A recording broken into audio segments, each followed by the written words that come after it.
WhatsApp guys, വീണ്ടും അതിമനോഹരമായ പുതിയ വീഡിയോയിലേക്ക് നിങ്ങൾക്ക് അവർക്കും ഗൈസ് സുസ്വാഗതം എന്ന് പറഞ്ഞുകൊണ്ട് നമുക്ക് ഇന്നത്തെ വീഡിയോയിലേക്ക് കടക്കാം. അപ്പോൾ നിങ്ങളെല്ലാം സുഖമായിരിക്കുന്നു വിശ്വസിക്കുന്നു. അപ്പോൾ ഗൈസ്, നമ്മുടെ ഇന്നത്തെ വീഡിയോ എന്ന് പറഞ്ഞു കഴിഞ്ഞാൽ ഒരു ഫാക്ട് ചെക്ക് വീഡിയോ ആണ്. പൃഥ്വിരാജിൻ്റെ സിനിമയായ കൃത്യം 2005 ഇറങ്ങിയ കൃത്യം. ശരിക്കും പറഞ്ഞാൽ ഈ 2005 ഇറങ്ങിയ കൃത്യം ഒരു ഡുവൽ റോളായിട്ട് പൃഥ്വിരാജ് വരുന്ന ഒരു സിനിമയാണ്. ഡുവൽ റോൾ എന്ന് പറയുമ്പോഴേക്കും ഒരു ഹീറോ ആൻഡ് ഒരു വില്ലൻ. ഓക്കെ, ഒരു വാടക കൊലയാളിയായിട്ട് പൃഥ്വിരാജ് മുംബൈയിൽ നിന്ന് കെട്ടിയെടുക്കുന്നു. അതിനുശേഷം ഇവിടെ ഒരു ഊമയായിട്ടൊരു പൃഥ്വിരാജ് വരുന്നു. അപ്പോൾ അങ്ങനത്തെ ഒരു സിനിമയാണ്. എനിക്ക് തോന്നുന്നത് ഇതൊരു ഫൊർഗോട്ടൺ മൂവിയായിട്ട് മാറുകയാണ്. എന്നാലും ഞാൻ 2 തവണ എന്താ പറയുക ടി വി കണ്ടിട്ടുണ്ട്. അന്ന് കുഞ്ഞിലെ കണ്ടപ്പോൾ എന്താ പറയുക എനിക്ക് ഇഷ്ടപ്പെട്ടു. എനിക്ക് അത്ര മോശമായിട്ട് കാര്യങ്ങളൊന്നും തോന്നിയില്ല. പക്ഷേ വേറൊരു ട്വിസ്റ്റ് ഉണ്ട് ഈ സിനിമയ്ക്ക്. ഇതൊരു ഹിറ്റടിച്ച പടവും കൂടെയാണ്. സത്യം, ഒരു ആവറേജ് ഹിറ്റെന്ന് പറയില്ല, അത്രയും വിജയിച്ചൊരു പടവും കൂടെയാണ്. സത്യം പറഞ്ഞാൽ ഇപ്പോൾ ചില കാര്യങ്ങൾ അതിൽ നോക്കുമ്പോഴേക്കും ഒരു ക്രിഞ്ച് സാധനമായിട്ടൊക്കെ നമുക്ക് തോന്നുമെങ്കിലും, പക്ഷേ എന്തായിരുന്നാലും ഇതൊരു ശരിക്കും പറഞ്ഞ ഒരു ആവറേജ് ഹിറ്റ് അടിച്ചൊരു സിനിമയും കൂടെയാണ് കൃത്യം.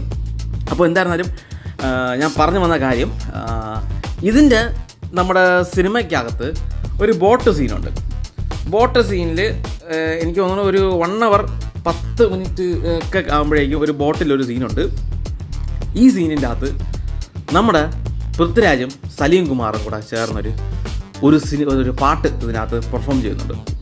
ഇവർ രണ്ടുപേരും ഒരു റോക്ക് ബാൻഡിലെ ഡ്രമ്മറാണ്. സത്യം എന്നാണ് അതിൻ്റെ പൃഥ്വിരാജിൻ്റെ ആ ക്യാരക്ടർ. അപ്പോൾ സലീം കുമാറും പൃഥ്വിരാജും അവർക്കൊരു റോക്ക് ബാൻഡുണ്ട്. അപ്പോൾ അതിലെ ഡ്രമ്മറാണ് പൃഥ്വിരാജ്. ആ റോക്ക് സോങ് ആ ബോട്ടിൻ്റെ അകത്ത് വെച്ചിരിക്കുന്ന ഒരു റോക്ക് സോങ് ഉണ്ട്, റോക്ക് പാട്ട്. അത് ശരിക്കും പറഞ്ഞാൽ ലിങ്കിൻ പാർക്കിൻ്റെ a place for my head എന്നൊരു സോങ്ങാണ്. ശരിക്കും പറഞ്ഞാൽ ഞാൻ എന്താ പറയുക, കുഞ്ഞിലെ ഈ ഒരു പാട്ട്, ലിങ്കിൻ പാർക്കിൻ്റെ പാട്ട് എനിക്കിപ്പോഴും ഓർമ്മയുണ്ട്. പണ്ടത്തെ നോക്കിയ കീപാഡ് ഉണ്ടായിരുന്ന ടൈമിൽ, നോക്കിയ കീപാഡ് എന്ന് വെച്ചാൽ ഈ 2005 സമയത്തല്ല, കാരണം ഞാൻ സിനിമ കാണുന്നത് കുറച്ചും കൂടെ കഴിഞ്ഞിട്ടാണ്. അപ്പോൾ എന്താ പറയുക, കുറച്ചും കൂടെ കഴിഞ്ഞത് എനിക്ക് തോന്നുന്നു മേ ബി 2008 അല്ലെങ്കിൽ 2009 കുഞ്ഞിലായിരിക്കുമ്പോഴായിരിക്കും ഞാൻ അത് കണ്ടിട്ടുള്ളത് എന്നാണ് എൻ്റെ ഓർമ്മ. അപ്പോൾ എന്തായിരുന്നാലും ആ സമയത്ത് അമ്മയുടെ പപ്പയുടെയും കീപാഡ് ഫോണിൽ എൻ്റെ കസിൻ ബ്ലൂടൂത്ത് വഴി നമ്മുടെ ഈ ലിങ്കിൻ പാർക്കിൻ്റെ കുറച്ച് പാട്ടുകൾ എന്താ പറയുക സെൻഡ് ചെയ്ത് തന്നിട്ടുണ്ടായിരുന്നു എൻ്റെ ഒരു കസിൻ. അന്ന് കുറേ മലയാളം പാട്ടുണ്ട്, കുറച്ച് ഹിന്ദി പാട്ടൊക്കെ ഉണ്ട്, തമിഴ് സോങ്സ് അങ്ങനെ കുറേയൊക്കെ ഉണ്ട്. അപ്പോൾ അതിൻ്റെ കൂടെ ഇങ്ങനെ കുറേ ഹോളിവുഡ് കുറച്ച് ആൽബം സോങ്സും ഉണ്ട്. എനിക്ക് തോന്നുന്നു നമ്മുടെ ബോണി എമ്മിൻ്റെ കുറേ പാട്ടൊക്കെ ഉണ്ടായിരുന്നു അതിൽ. അങ്ങനെ കുറച്ച് ഇംഗ്ലീഷ് പാട്ടിൻ്റെ കൂടെ എന്താ പറയുക, പിന്നെ ബാർബി ഗേൾ, അമ്പമ്പാടി, ഡിസ്കമ്പാടി ആ പാട്ടുണ്ടായിരുന്നു. അങ്ങനെ കുറേ പാട്ടുകൾ ഇങ്ങനെ ബ്ലൂടൂത്ത് വഴി സെൻഡ് ചെയ്തതിൽ കൂടെ ലിങ്കിൻ പാർക്കിൻ്റെ കുറച്ച് പാട്ടുകൾ അന്നുണ്ടായിരുന്നു. അന്ന് ഈ ലിങ്കിൻ പാർക്കിൻ്റെ പാട്ട് നമ്പ്, ക്രോളിങ്, അതുപോലെ തന്നെ ഇൻ ദി എൻഡ്, പിന്നെ കുറേ പാട്ടിൻ്റെ കൂടെ ഈ പ്ലേസ് ഫോർ മൈ ഹെഡും ഉണ്ടായിരുന്നു. അപ്പോൾ എന്തായിരുന്നു കുഞ്ഞിലെ ആ ഒരു പാട്ട് ഞാൻ നേരത്തെ കേട്ടുണ്ട്. അപ്പോൾ അത് പാട്ട് കേട്ടപ്പോഴേക്കും നമ്മുടെ ഈ സിനിമ ഈ കൃത്യം സിനിമ കണ്ടപ്പോഴേക്കും ഈ ഒരു പാട്ട്, ആ ബോട്ട് സീനിൽ ആ ഒരു റോക്ക് സോങ് പാട്ട് എന്ന് പറയാൻ വന്നപ്പോഴേക്കും ഞാൻ എവിടെയോ കേട്ടിട്ടുണ്ടെന്നുള്ള ഒരു ചിന്തയായിരുന്നു.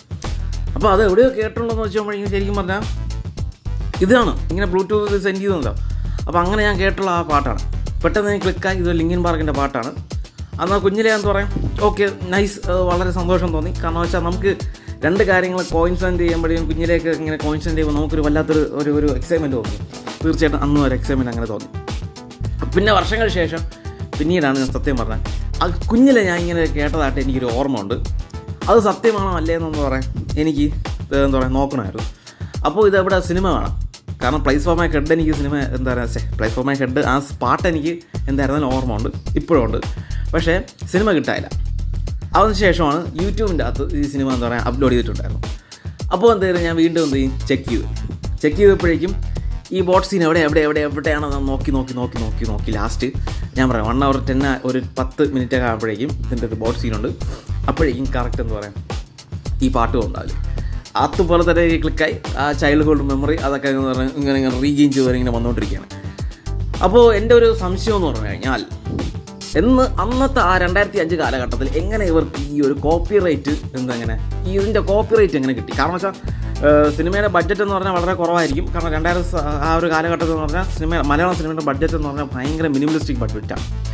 ഹെവി ബഡ്ജറ്റൊക്കെ പിന്നീടാണ് സത്യം പറഞ്ഞാൽ വന്നു തുടങ്ങിയത്. പക്ഷേ അപ്പോഴെന്തായിരുന്നാലും മിനിമം ബഡ്ജറ്റേ ഉള്ളൂ. ഈ മിനിമം ബഡ്ജറ്റിൽ കൂടെ ഇവർ എങ്ങനെ ഈ ഒരു പാട്ടിൻ്റെ കോപ്പിറൈറ്റ് വാങ്ങി എന്നുള്ളൊരു കാര്യത്തിൽ എനിക്ക് ഭയങ്കര ഡൗട്ടുണ്ട്. കാരണം വെച്ചാൽ ഒരു അമേരിക്കൻ ആൽബത്തിൻ്റെ കോപ്പിറൈറ്റ് വാങ്ങിക്കണമെന്ന് വെച്ചാൽ ഞാൻ പറഞ്ഞില്ല, നമ്മുടെ ഈ മലയാള സിനിമയുടെ പകുതി പൈസ തന്നെ ആ കോപ്പിറൈറ്റിൽ പോകും. അതേ മലയാള സിനിമയുടെ ആവറേജ് ബഡ്ജറ്റിൻ്റെ പകുതി പൈസ തന്നെ എന്താ പറയുക ഒരു അമേരിക്കൻ ആൽബത്തിൻ്റെ കോപ്പിറൈറ്റിന് പോവും. അങ്ങനെയാണ് കേട്ടുള്ളത്. അപ്പോൾ അത് സത്യമാണ്, തീർച്ചയായിട്ടും അത് സത്യമാണ്. കാരണം വെച്ചാൽ മൈക്കിൾ ജാക്സൻ്റെ പാട്ട് വാങ്ങിക്കണമെങ്കിൽ തന്നെ എന്തുമാത്രം പൈസ അതിൽ കൊടുക്കണമെന്ന് അറിയാം. അപ്പോൾ അത് സെയിം കാര്യം തന്നെയാണ് ലിങ്കിൻ പാർക്കിൻ്റെ പാട്ട് വാങ്ങിക്കാനും എന്ന് പറയും അതിൽ ഒരുപാട് പൈസ കൊടുക്കേണ്ടി വരും. അപ്പോൾ ഞാൻ പറഞ്ഞു വന്നത്, എന്നാൽ പോലും അവരെങ്ങനെ കോപ്പിറൈറ്റ് വാങ്ങിച്ചു, ഞാൻ കുറച്ചും കൊണ്ട് എന്താ പറയും ഫാക്ട് ചെക്ക് ഡീപ്പ് നിന്ന് പോയി. അങ്ങനെ പോയപ്പോഴാണ് ശരിക്കും പറഞ്ഞാൽ ഞാൻ ഒരു കാര്യം മനസ്സിലാക്കിയത്. നമ്മുടെ 2000 ശരിക്കും പറഞ്ഞാൽ ഒരു കൾച്ചർ ഉണ്ടായിരുന്നു.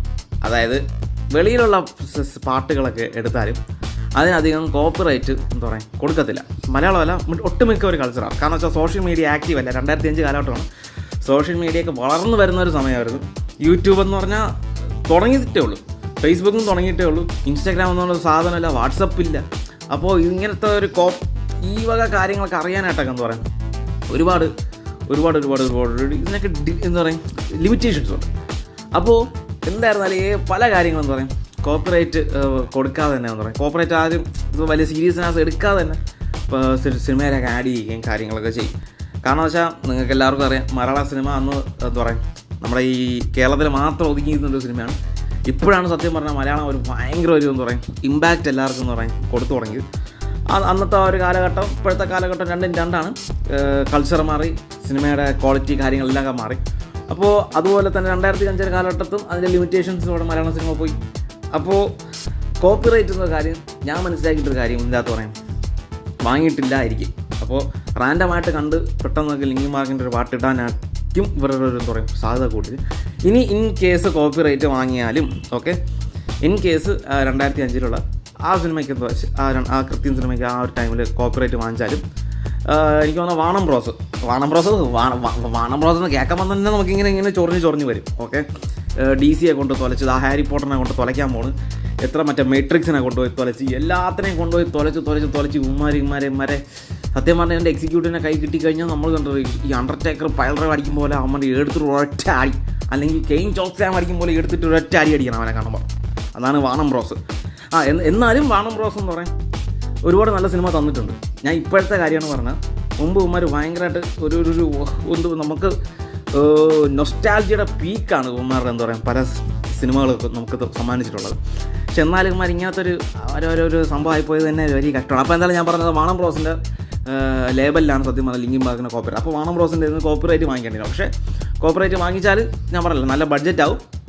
അപ്പോൾ ആ ഒരു പ്രശ്നം അതിന് നിൽക്കുകയാണ്. എന്തായാലും ഞാൻ പറഞ്ഞതേ ഉള്ളൂ. അപ്പോൾ ഇതാണ് എനിക്കെന്ന് പറയാൻ ഈ സിനിമയുടെ ഉടനീളം പറയാനുള്ളത്. ഇവരെങ്ങനെ കോപ്പിറൈറ്റ് വാങ്ങിച്ചെങ്കിൽ ഒന്നെങ്കിൽ കോപ്പിറൈറ്റ് വാങ്ങിച്ചിട്ടോ, അല്ലെങ്കിൽ ആ 2000 കൾച്ചറിൽ എന്താ പറയും ഇവരും അങ്ങ് പോയിട്ടുണ്ടാവാം. പക്ഷേ പെട്ടെന്ന് ഒരു ചൈൽഡ്ഹുഡ് മെമ്മറി എന്ന രീതിക്ക് ഒരു പാട്ട് നേരത്തെ ഒരു ഫോണിൽ കേട്ടു, പെട്ടെന്ന് തന്നെ നമ്മുടെ പ്ലേറ്റ്ഫോമിൽ കേട്ട് ഈ സിനിമയിൽ ആ പാട്ട് ഈ സിനിമയ്ക്ക് അതും കണ്ടു, രണ്ടും കൂടെ വന്നപ്പോൾ കോയിൻസിഡൻറ്റ് ചെയ്യുമ്പോഴത്തേക്കും ഭയങ്കര എക്സൈറ്റഡായി. അപ്പോൾ അതാണ് ഞാൻ നിങ്ങളുടെ മുന്നിലേക്ക് പറഞ്ഞു പോകുന്നത്. നിങ്ങൾക്ക് ഇതുപോലെ എന്തെങ്കിലും പാട്ടുകളോ കാര്യങ്ങളോ എന്തെങ്കിലും ഇതിന് മുമ്പ് 2 പാട്ടുകൾ അല്ലെങ്കിൽ ഒരു പാട്ട് ഒരു സിനിമയായിട്ട് നിങ്ങൾക്ക് ഇങ്ങനെ കറക്റ്റ് ചെയ്യാൻ പറ്റിയിട്ടുണ്ടെങ്കിൽ തീർച്ചയായിട്ടും നിങ്ങൾക്കും എന്താ പറയാം അതുകൂടെ പറയാം. അപ്പോൾ ഇതൊക്കെയായിട്ട് നമുക്ക് ഇന്നത്തെ വീഡിയോയിലേക്ക് പറയാനുള്ളത്. ബാക്കി കാര്യങ്ങൾ തുറന്നുള്ള വീഡിയോയിലേക്ക് ബാക്കി നമുക്ക് കാണാം. അപ്പോൾ ദാറ്റ്സ് ഇറ്റ്, സൈനിങ് ഓഫ് എന്ന് പറഞ്ഞുകൊണ്ട് നിങ്ങൾക്ക് എല്ലാവർക്കും ശുഭദിനം നേരുന്നു.